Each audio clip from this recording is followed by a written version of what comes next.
Thibaut Courtois atangaje amajambo akomeye cyane nyuma ya match n'amajambo bigaragara ko yavuze ariko kandi arababaye cyane nyuma yuko abandi bagiye batandukanye bavuga bati turashimiye abafana bacu ariko Real Madrid zizogaruka mu mwaka uza ariko Thibaut Courtois yavuze ikintu ciza cyane ati yavuze amajambo yiwe mu rurimi rw'igifaransa ati nous avons des belles qualités individuelles ati mais nous devons jouer davantage en équipe attaquer et défendre en équipe. Ce n'est pas le moment de pointer du doigt qui que ce soit. Chacun doit faire son propre examen de conscience et faire son autocritique. Thibaut Courtois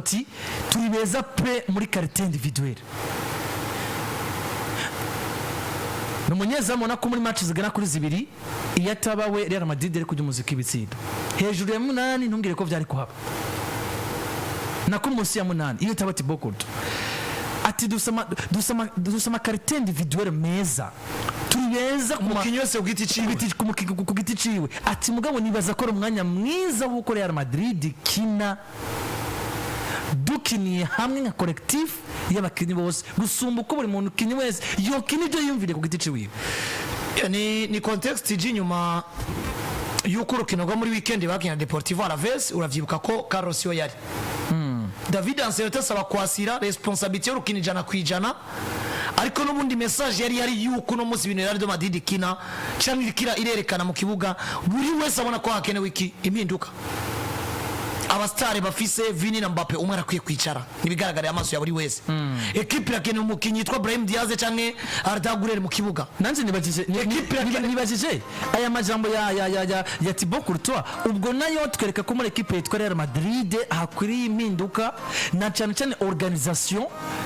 au niveau y'abari abakinyi bagera kuri bane b'abastare tuvuga Kylian Mbappe ndavuga Vinicius Junior ndavuga Rodrigo ndavuga na Jude Bellingham nta muntu atabona ko impinduka zikenewe. Bon mushobora kunanirwa gutanga vyiza mugabo kandi eske abo mufise kuko ntagena kibe je ndabona Madrid itunze effective y'abakinyi usanga bande touche afisa abakinyi beza nkuko twabonye kwa Man City na zande barenga kuri batanu bashobora kuza bose profile ingana n'uwatanguye ibi kwa Madrid nibibaho kwa Madrid ugomba gusanga umutitira ni mwiza gusoma mu backup mugabo turazi Madrid backup ayika equipe banashima batitire kenshi vyagize gute vyanse mugabo ino saison nta muntu atabona ko abakinyi bitwa baramplaza cyangwa basubirira abandi kwa Madrid baranigwe mu menshi n'abakinyi basa nkuko ataco bajejwe n'abakinyi basa nkuko ataco bamariye equipe ya Real Madrid iyo zani impinduka za mbere zikenewe kabiri desordre yigaragaza uko bukene uko gwije mu matangura vyaranze kumenyereza afata ingingo Buya Thibaut ashimangiye ivyo David Ancelotti yagize gute yavuze dufate Thibaut Courtois dufate Jude Bellingham dufate umugabo witwa Federico Valverde na Vini wo mwijero riheze watanze ziriya nguvu ukazitanga match zibiri zitatu zine zitanu equipe itsindwa nshobora kubura umunsi bizoturi kukavuga ijambo kandi gereka buri wese ko nubwo mwabikoreye ko namwe hari habuze gusa ko muri umwanya wo kubivuga ivyo bintu vyari bigoye ko aya majambo nka Thibaut Courtois yavuga avant match ko equipe yari motive kandi niyo batsinda bakagira remontada aya majambo nayo yari kuvuga mugabo mu mitima y'abakunzi ba equipe ya Madrid no mu mitima y'abakinyi ba Real Madrid na muntu atari convaincu ko impinduka zikana muri equipe ya Madrid uburyo bw'imikine mu matangura uburyo bw'amaramplaçant uburyo abakinyi bakoreshwa muri rusangi n'uburyo inkino zigenda zirakinywa Thibaut Courtois ama responsabilité umenyereza gute equipe no musi tugeze mu kwezi kwa kane kugira guhere tutazi umugiye atera penalty kwa Real Madrid ufise abakinya secretary yo gutera penalty nka Jude Bellingham Kylian Mbappe nabo ba Rodrigo gute equipe ugeze no musi tugeze mu kwa kane saison igombi yari tutazi 11 gute equipe saison iheze tutazi eske Real Madrid saison 2024-25 bakinya system yahe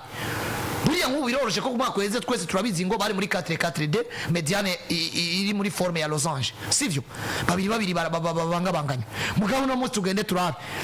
jembwira Madrid kikina system ya uno munsi iyi saison erega equipe ya Real Madrid na system bafise defense ya 4 mugabo uwo kwaza ba defenseur bane iyi saison ni bande muri mediane sinzi kari batatu sinzi kari babiri umwe sinzi ko ari bane sinzi byo bakina uno munsi biroroshe kumva ngo aba defenseur bakina ibintu bimwe bahuriye muri axe mugabo aba defenseur bakinisha ubwenge gusumba aba mekanisye foza aba mekanisye abantu bambabarire basa bakina ibintu biri mécanique kuko no munsi Alaura Asensio yadoze muri equipe ya Real Madrid par force haje kuba hari tiro dore gamakuru zo mugabo witwa Eder Militao nawe nyene ari style yiwe yari kumwe na Antonio Rudiger mugabo wamaze kuba matire paraporo y'umwana twara Urasensio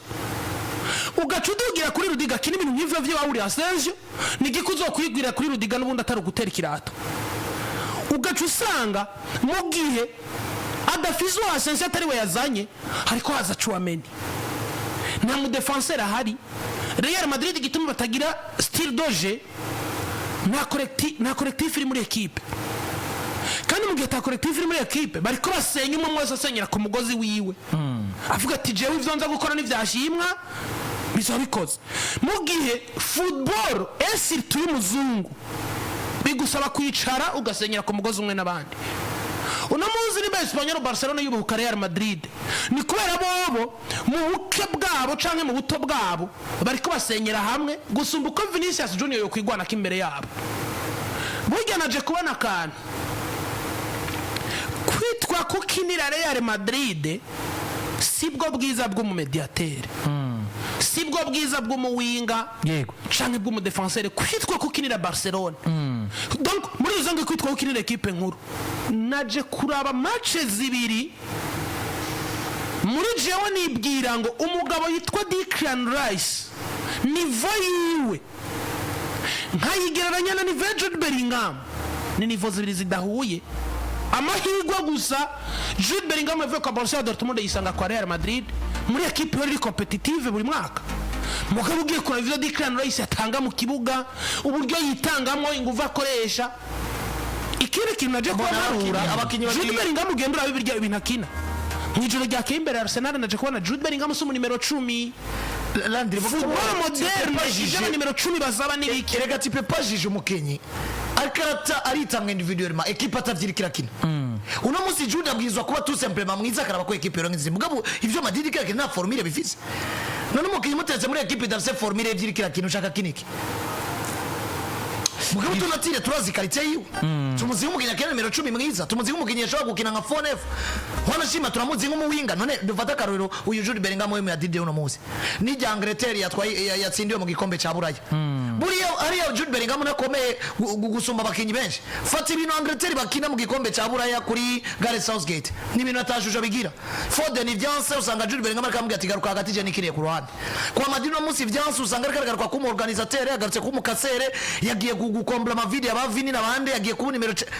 shaka kiniki ngivyo rero kuri Courtois na tuje nk'umukinyi na Pedri Gonzalez uno musaba zingoreka jembe mu numero 8 ndafise De Jong inyuma yanje ndafise Orme imbere yanje ndafise Yaman ndafise nde equipe bien organisée ninacho kibazo cy'uyu mugabo aswize yajyaga hose yagize atera avuga ati Arteta ya profise ububi bwa Madrid mu kajagari mugabo ndakubwire ngo Arteta na ububi bwa Madrid ya profise ko ari equipe yinshi zo profite ububi exemple Atletico Madrid kuri tapiver n'abakinyi individu par individu ni beza gusumba Arsenal kandi nayo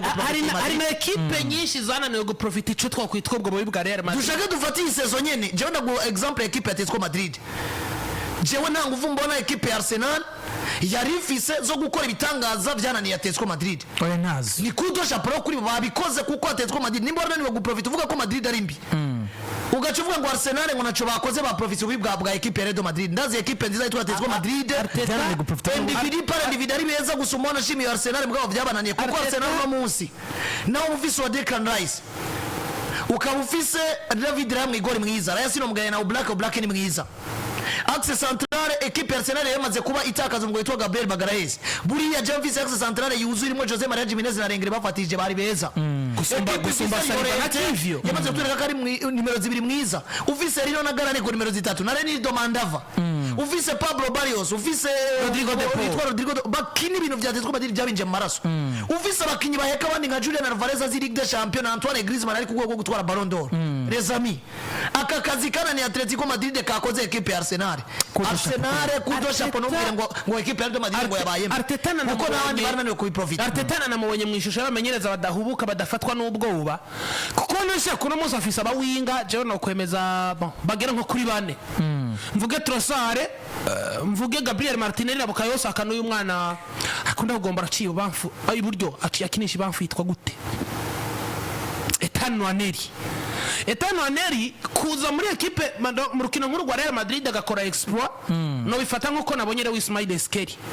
ni ibintu witeze uvuga ngo mfite ukunda canke ntibikunde mugaba Michael Arteta amaze kutwereka ikintu kivuga ngo nimba ari Saka nimba ari Martinelli no mwicarika ngatanguza Trossard turiko dukina na Real Madrid ntihagire igipfa ivyo Saka ariko Trossard kanabima nivyo bitsinda kabintsindira ukabona nko kuri Saka ni impeccable sinabaza ko umusukuri Saka ari equipe muri ngano kuri muri Univer Europe Saka yoja mu nakine hayibaho uno munsi bukayo Saka yo kwisangamwe ntagombe kuronderega umwanya kandi ubwiza bwiwe yabuhawe na Arteta Arteta na Chelsea akazi nivyo ko kugorora Martinelli ko pagista nawe barashaka batandukanye buri Arteta ni mamenyereza ba create equipe mugabo to Carlo Ancelotti nawe ni mamenyereza managing equipe mu equipe nziza na managing mugabo Arteta create equipe akayishira gaho Arteta ni style ya ba Klopp equipe ari create oya jeje urana muso uyu Arteta mu equipe yitwa Real Madrid buri hagati ya Vinicius na Kylian Mbappé mwe soka kuko ibintu byo kumanaginga abastari muri buryo Arteta navyo ushobora bona navyo ushobora niko kandi equipe yo create equipe akaya ishusho akaya karanga mutima kayo rega Madrid no muzina karanga mutima k'ivyo bakina gahari nibi umugabo yitwa Luis Enrique ya create muri equipe ya Paris Saint-Germain nivyo yakenejije Kylian Mbappé mwaka weza kamukinisha kumwe na Barcola mugabo kandi urabona ko Mbappé yarasotsa ahubwo yereka isi umupira w'amaguru ati ivyanje nzoroherwa ko atamustari mfise yoza nico gitutu ku bandi bakina rero equipe ya Arsenal muri Arteta jewe reka mfate ko iyi generation nshasha y'abamenyereza bon si kubera tsinze Real Madrid mugabo ndemeza ko kubice byinshi kwijana Arteta ko ataratwara Premier League yarananijwe n'abarongozi ba equipe ya Arsenal bagifise ibindi bintu mu mutwe kumbura avec ukukuza ku mu directeur mushasha mu directeur sportif avuye muri Atletico Madrid kumbura ibindi bashobora guhinduka ko murabona ko mu itangazamakuru bagi barandika ko equipe ya Arsenal ishobora kubigiye gukora mercato itari bwigeri baho itari bwigeri ngo Arteta turavye ivyo yatanze kuri tapi vert na mukenye numwe uno munsi ari muri equipe ya Arsenal atari made in Arteta nivyo rais yaramuzanye mugabo rais gushikaba uyu rais uno munsi yagezaho Jeno mwambika brassard equipe ya Arsenal nuruharo nini gwa Michael Arteta gufata responsibility yo kwambika brassard equipe ya Arsenal mugabo asquize ya Martin Odegaard haraba star akana kazi gakomeye cyane ka Arteta iyi generation rero jezgiye kuvuga ngo Arteta ngo kwera tsinze Madrid canke iki ivyo yatanze bigaragara ngo aho byangiye hanini yananijwe n'uburongozi butamuhaye bamwe mu bakinyi equipe ya Arsenal yategezwa gutunga mwemeza ko generation y'abamenyereza bashasha Arteta ashobora kubayobora je numbwire ngo Xabi Alonso ngo yatwaye igikomano ari Bayern niki mugabo turabe touch umumenyereza ivyo atanga nabo bahanganye uyera tweretse ngo ndashobora kugira ijambo hano hari Jurgen Klopp na Pep Guardiola kandi bigashoboka uyera tweretse ndashobora kugira ijambo hano hari migwi champion igoye buri equipe zivisi yangere ryo gutwara igikombe no bwibona itemvestishije ngivyo rero kuri Thibaut Courtois ku majambo yatangaje ati dukwiye gukina nka equipe gusumba ko muri mukinyi wese wekene vyagomvye ati mugabo dufite amakarite meza cyane buri mukinyi wese muri equipe yitwa Real Madrid bitangaje nyuma y'urukino kandi bigaragara ko ashavuye umwe mu banyezamu bitwaye neza muri ngizino nkino zigera kuri zibiri equipe yitwa Arsenal na Real Madrid bakinye mbere ko gatutuza mu kanya gato kuraba niba Carlo Ancelotti buguma muri equipe yitwa Real Madrid canke ari busohoke ari amakuru menshi reka ramuvuga ko muri kano kanya muri gezwe muri kano kanya n'uwitwa Carlo Ancelotti kabisa ariko tugira abantu yuko igenekerezo rya 20 kwezi kwa 4 2025 ku munsi mukuru w'ipasi karatekanijwe umunsi mukuru amahasa concert